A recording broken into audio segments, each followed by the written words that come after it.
Wow. Namiss ko ang stepfather ko, guys. Ang laki ng isda, oh. Bantol yan, guys, kung tawagin sa Masbate. Bantol. Namiss ko ang stepfather ko, si Papay.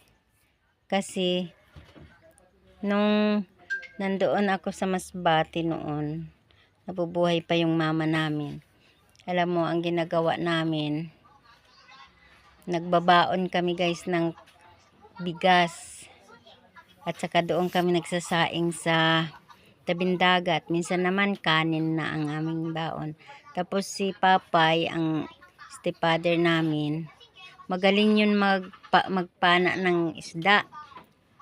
Lumalangoy siya, guys, sa napakalalim na dagat, yung nagkukulay blue. Nagtataka naman kami kasi sobrang lalim, oh.